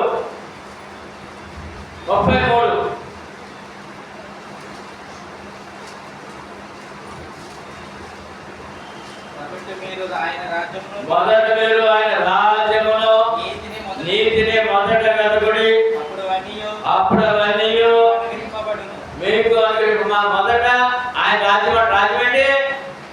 సంఘం. సంఘాన్ని వెతుకు. సంఘ సభ్యుడు ఏవైతే నీకు ఆత్మ పొందు. ముందు పని చేయి. ముందు నీ పని కాదు, ముందు దేవుడి పని. నీతి, యేసుక్రీస్తు నీతిమంతుడు. ఆయన వాక్యం నిన్ను నీతిమంతుడిగా చేసే వాక్యం, నీతి గల వాక్యము. అది వెతుకు, ముందే తీసుకో. తర్వాత నీ పనులు ఏం చేస్తాడు. ఇప్పుడు ఎవరు ఏది ముందండి? ఇప్పుడు చెప్పండి. ఈ వాక్యం ఇప్పుడు ఏది ముందు?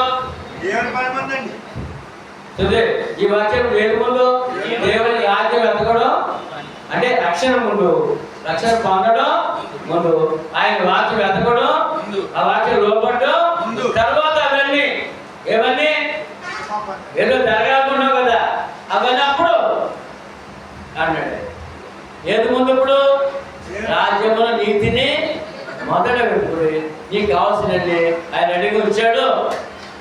నీకు కావాల్సిన అడిగి ఉన్నాయి, నీకు కావాల్సిన అడిగి ఉన్నాయి అనే విషయం. తర్వాత మత్తయి సువార్త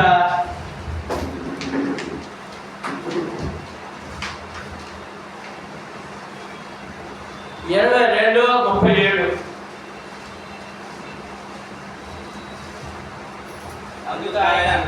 అందుకు ఆయన నీ పూర్ణ హృదయంతోను, నీ పూర్ణ ఆత్మతోను, నీ పూర్ణ మనస్సుతోను నీ దేవుడైన ప్రభువును ప్రేమించాలి.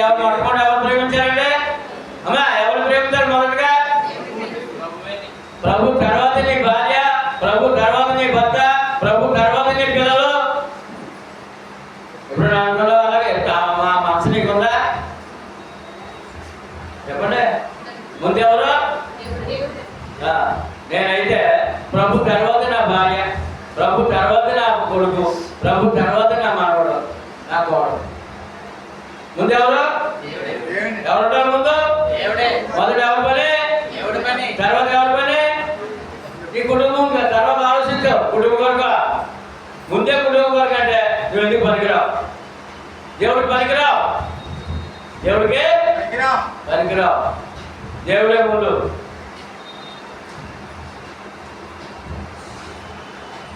ఎవడు అనగలవాగా అంతేమా ఎవడే అదే మొదట ఆయన రాజ్యం నీతి, ఆయన సంగమం, ఆయన వార్తలు బతిని కానీ మొదట ఎలాగంటే వాళ్ళు వేసుకునే సగం సగం కాదండి, పూర్ణ హృదయముతోనూ పూర్ణ ఆత్మతోనూ పూర్ణ మనసుతోనూ ఆయనని ప్రేమించాలి. సగమేమో దేవుడి ప్రేమ, సగం మీదేమో డబ్బు మీద ప్రేమ, సగం దేవుడి మీద ప్రేమ, సగం బంగారం మీద ప్రేమ, సగం దేవుడి మీద ప్రేమ, సగం భర్త మీద ప్రేమ, సగం దేవుడి మీద ప్రేమ, సగం భార్య మీద ప్రేమ, సగం సగం సగం సగం సగం దేవుడి మీద ప్రేమ, సగం పిల్లల మీద ప్రేమ, సగం దేవుడి మీద ప్రేమ, సగం ఉద్యోగం మీద ప్రేమ. ముందు ఆయన ప్రేమిస్తే నువ్వు ఏం కోరుకున్నా అన్నీ ఆ దగ్గర నీ దగ్గర ఉంటాయి, నీకు దొరుకుతాయి.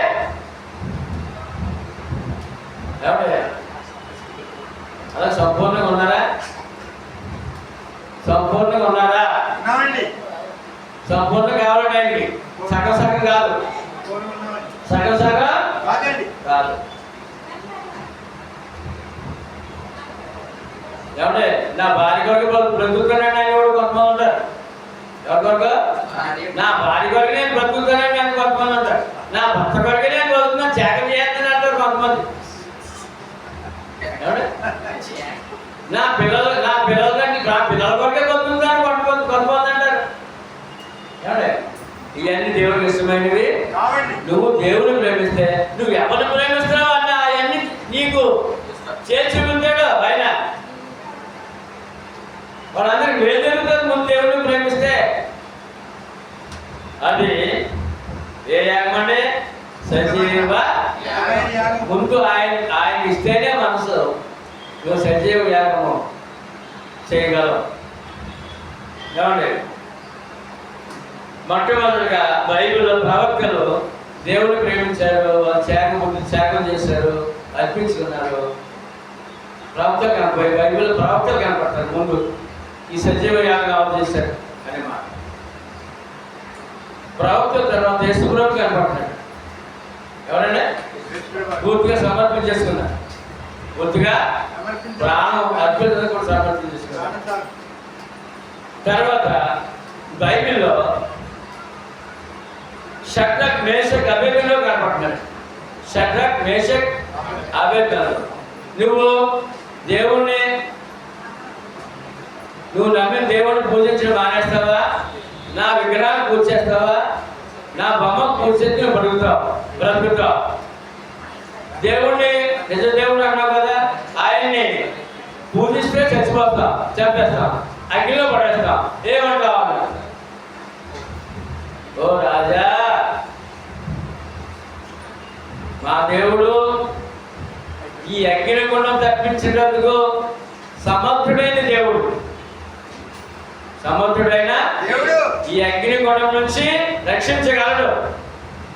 అగ్నిగుండం నుంచి కానీ నీ దేవతలను మేము పూజ చేయము. నీ దేవతలను ఏం చేసుకున్నాను అగ్నిలో పడేయమను.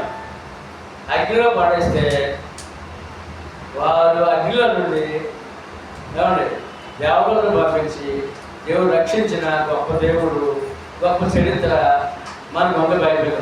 అది వాళ్ళు ఏం చేశారు? ఇప్పుడు సజీవ యాగము ఏం చేశారంటే పూర్తిగా అర్పణ చేసుకున్నారు. మరి ఇంకా అందులో అనుమానం నాకంత కూడా తగ్గలేదు. ఇంకా 99% కాదు, 100%, 100% సజీవ యాగం చేసిన భక్తులు బైబిల్ ఉన్నారు. షడ్రక్ మేషక్ అబేద్నగో. తర్వాత దానియేలు ప్రార్థన చేయొద్దు అన్నారు.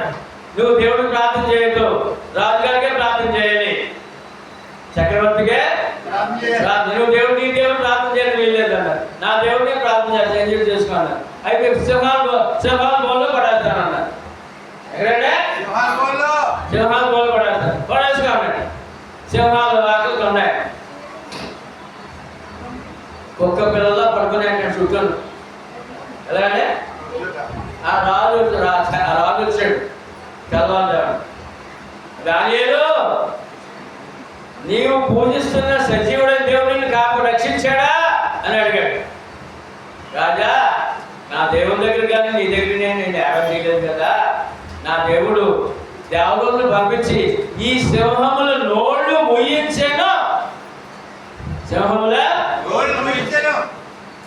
అది సజీవ యాగం. ఎవరు చేశారు? దానియేలు. ఎట్టి పరిస్థితుల్లో సరే నువ్వు విశ్వాసంగా నిలబడాలి. నీ మీద కొన్ని ఆశీర్వాదాలు కుమ్మరించినా, కష్టాలు నీకు వచ్చినా, ప్రమాదాలు ఎదురైనా నువ్వు విశ్వాసంగా నిలబడాలి. చెంటకు మేసకు అభ్యర్థులుగో దానియేలు వలె. అది ఆ విశ్వాసం మనకు ఇచ్చాడు ఆ దేవుడు. తర్వాత అపోస్తలులు 12 మంది సువార్త చెప్పడం మానేస్తావా? నిన్ను నరికైనా, చంపైనా, రాళ్ళతో కొట్టైనా అన్నారు. ఏం చేసుకో సువార్త ప్రకటన ప్రభు ఆజ్ఞ.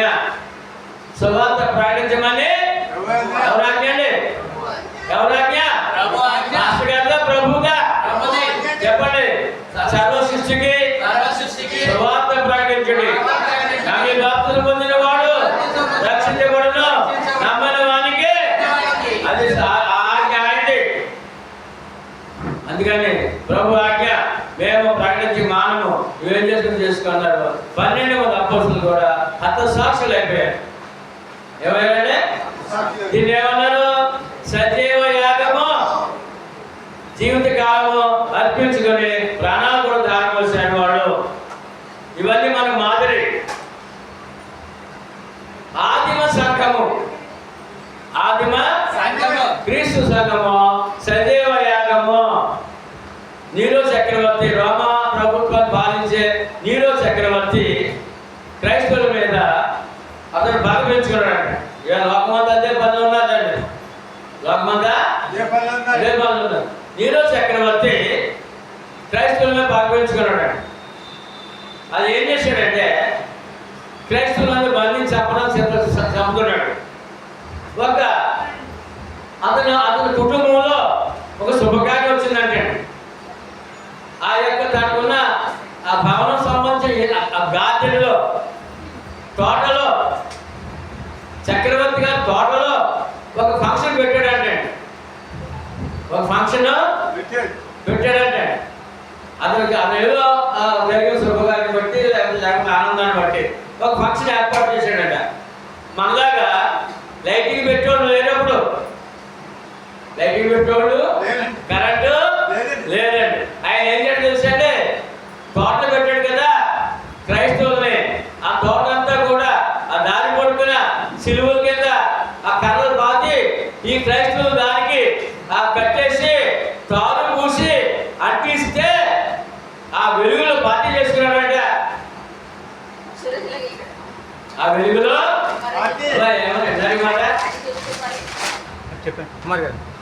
ఆ వెలుగులో ఈ మాట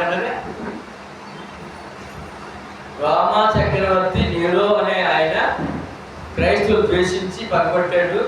వాళ్ళు చంపాలని చూస్తున్నాడు. ఆ క్రమంలో తన పార్టీ ఒకటి చేసుకున్నాడు. తనకున్న ఆ యొక్క విలాసవంతమైన తోట ఉంటాడు. ఆ తోటలో పార్టీ పెట్టుకున్నాడు. అందులో వెలుగు కొరకు క్రైస్తవుల్ని శిలువుల కింద స్తంభాలు పాతి వాటిని కట్టేసి కాలు పూసి వెలిగించి ఆ వెలుగులో ఆనందిస్తూ పార్టీ చేసుకున్నాడండి. అది త్యాగము, సజీవ యాగం క్రైస్తవుడు. ఆ యాగంలో వచ్చి మనకి భాగ్యం. ఎవరెవరు? ప్రవక్తలు, ప్రభువు, అపోస్తలులు, ఆదిమ సంఘం. పౌలు 12 మంది అపోస్తలులు పౌలు గారు. ఇందాక మనం చదివాం. మీ కొరకు నేను ప్రాణాత్మకంగా ఉపయోగపడుతున్నాను. ఇదే నీరో చక్రవర్తి. నువ్వు సువార్త చెప్పడం మానేస్తావా? నువ్వు సువార్త చెప్పడం మానేస్తావా?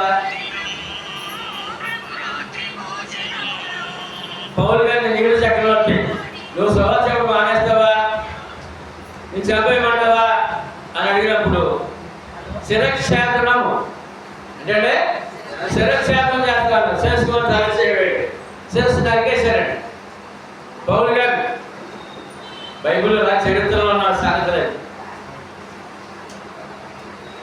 పౌలు గారు సజీవ యాగం అవుతాను ముందుగానే చెప్పాడు. ముందుగానే ఇప్పుడు సజీవ యాగం అయిపోయాడు. ప్రతికొండగా ఆయన అర్పించుకోవడం ప్రాణమైనా సరే అనే విషయం. సమస్తము ముందు దేవుడికి అర్పించుకోవాలి. తర్వాత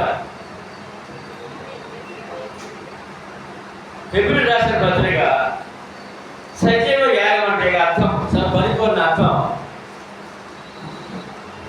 11-13.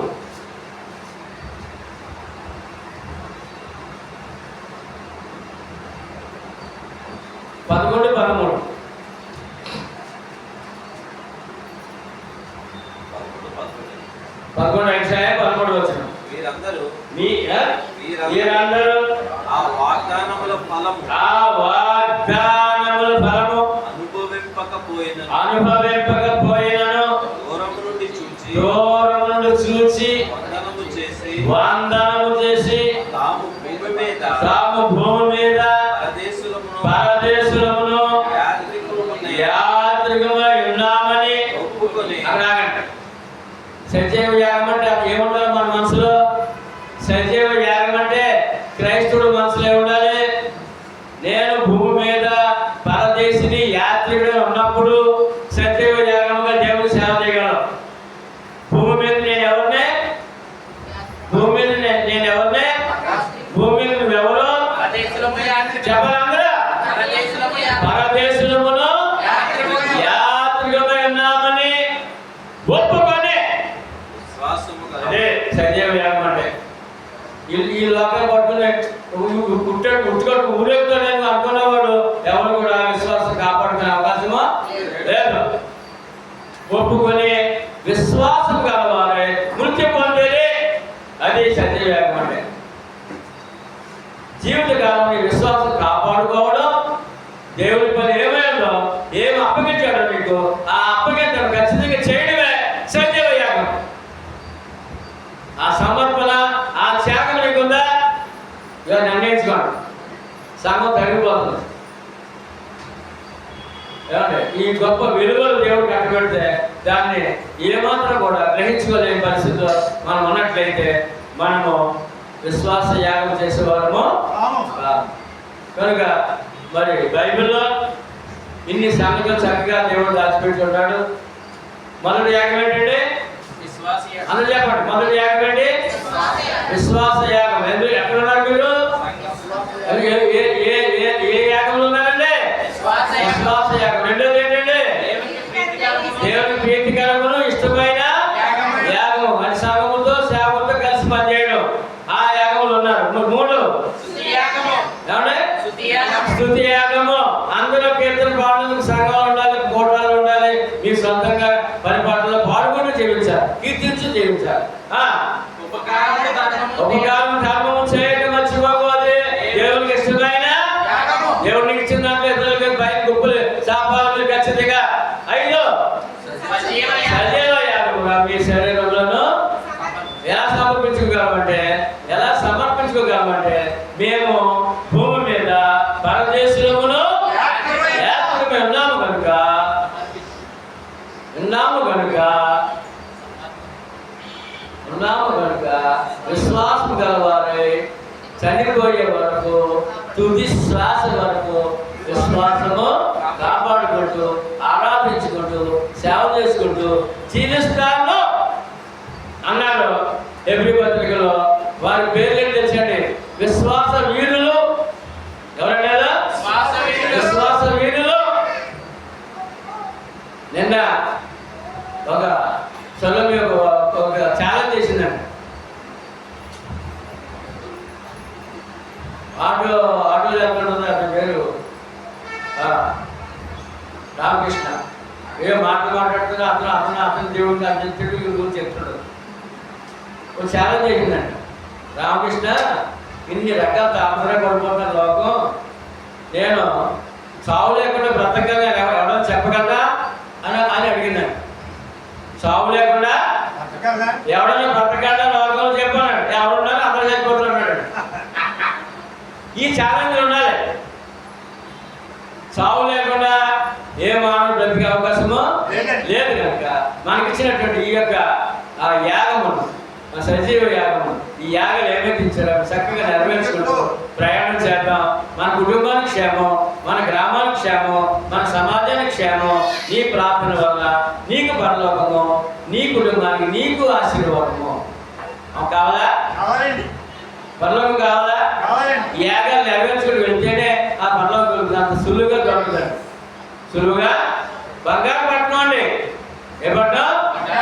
బంగారు పట్టణం అండి. ఎంతో కష్టపడి ఒక సంవత్సరం అంతా కష్టపడి ఒక కాసు బంగారం కొనలేమండి. ఒక తులం బంగారం కొనలేమండి. కనుక బంగారు పట్టణానికి దాచిపెట్టాడండి. అది నమ్ముతున్నాను నేను. మీరేం చేస్తారా? బంగారు పట్టణం మీకుందని నమ్ముతున్నారా? నేను నమ్ముతున్నాను. మీరేం చేస్తారు? మరి యాగం చేద్దామా? ఎలాగా?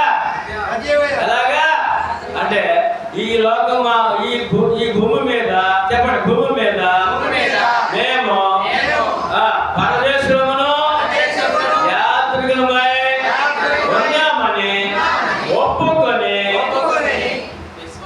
విశ్వాసం కావాలి.